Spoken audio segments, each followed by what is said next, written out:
తెలంగాణ వాదులను రెచ్చగొట్టి, తెలంగాణ వాదులతో తిట్టించుకొని, తెలంగాణ ప్రజలతో తిట్టించుకొని, ఆంధ్ర వాళ్ళ కోసం నేను తెలంగాణలో పోరాటం చేస్తున్నాను, నా మీద ఏ రకంగా దాడి చేస్తున్నారో చూడండి, నన్ను ఎన్ని తిడుతున్నారో చూడండి అని ఒక సింపతి ఆంధ్రప్రదేశ్లో గెయిన్ చేసుకోవడానికి ఒక ప్లాన్ చేశారనేది కూడా వినిపిస్తోంది. దాని ప్రకారం sir yes absolutely 100% right sir. Andhra రాష్ట్రంలో కుల భావన తెచ్చుకోమని ఒక ఎలక్షన్ కి వెళ్ళారు సార్.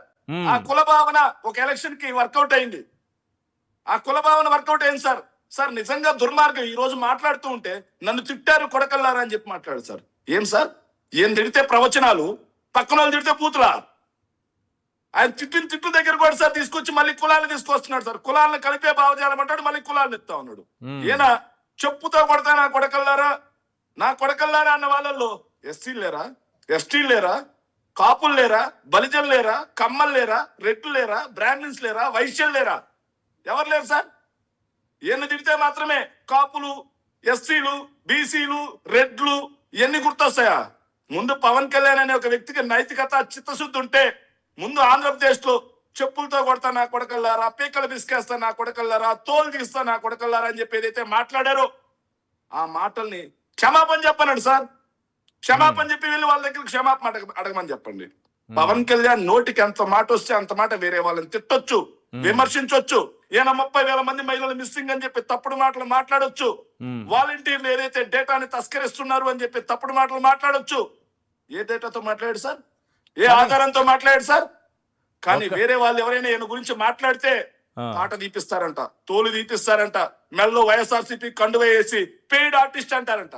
మరి ఈయన ప్యాకేజ్ స్టార్ అన్నందుకు చెప్పులతో కొడతా అన్నాడు కదా.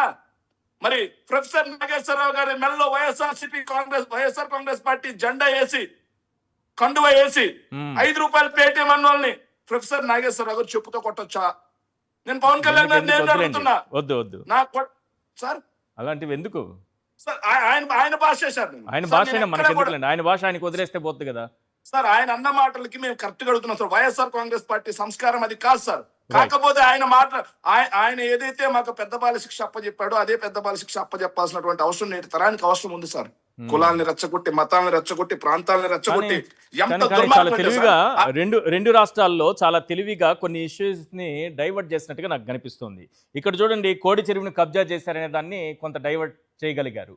ఏదో దీక్షలు అవి ఇవి సంకల్ప సభలు అని చెప్పి చేయగలిగారు. అలాగే నాగేశ్వర్ గారి మీద కేసులు పెట్టించడము, అరెస్ట్ చేయిస్తామని చెప్పడము, ఇవన్నీ కూడా కొంత డైవర్ట్ అయినట్టుగా ఉంది. ఏపీలో కూడా డిఎస్సి స్కామ్ కావచ్చు, అమరావతి అవినీతి కావచ్చు, పెరిగినటువంటి ధరలు కావచ్చు, ప్రజలు వీళ్ళ అవినీతిపై ప్రజల్లో జరుగుతున్నటువంటి చర్చ, ఇవన్నీ కూడా డైవర్ట్ చేయడానికి ఒక ప్లాన్ వేశారనుకోవచ్చా?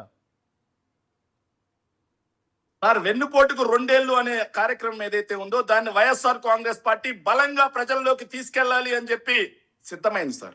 డిఎస్సిలో వీళ్ళు చేసినటువంటి అక్రమాల పుట్ట పగిలిపోయింది. రాష్ట్ర వ్యాప్తంగా డిఎస్సిలో వీళ్ళు వసూలు చేసిన పర్వం ఏదైతే నిరుద్యోగులకి వీళ్ళు పొడిచినటువంటి పోటు అర్థమైంది. దాన్ని వైఎస్ఆర్ కాంగ్రెస్ పార్టీ జనాల్లోకి తీసుకెళ్తుంది. కాబట్టి డైవర్షన్ సార్. సార్ నిజంగా పవన్ కళ్యాణ్ గారి క్యారెక్టర్ ఈ రోజుతో ఎంత చీప్ క్యారెక్టర్ అనిపించింది సార్ నాకు.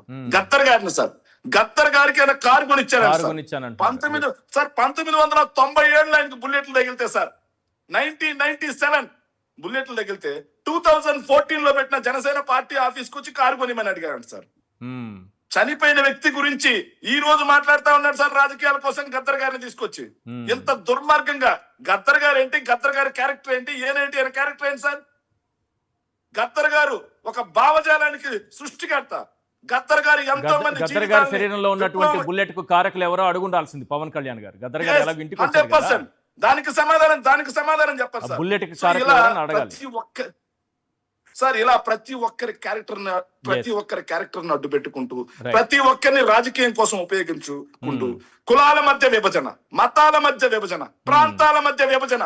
మీరు చెప్పినట్టుగా సార్ ఆంధ్రప్రదేశ్ లో వీళ్ళ దుకాణం అయిపోయింది కాబట్టి తట్టా పుట్టా సర్దుకొని తెలంగాణకు వచ్చి సార్ ఈయన కరెక్ట్ గా చెప్తున్నాడు సార్. ఆయన యొక్క ఆస్తులు తెలంగాణలో ఉన్నాయి. ఆయన యొక్క కోడి చెరువు కబ్జా కూడా తెలంగాణలో జరిగింది. సికా పట్టా భూమి అయితే నువ్వు అనుభవించుకోవాలి, కానీ దాని చుట్టూ ఫినిషింగ్ చేసే రైట్ ని ఎవరు ఇచ్చారయ్యా?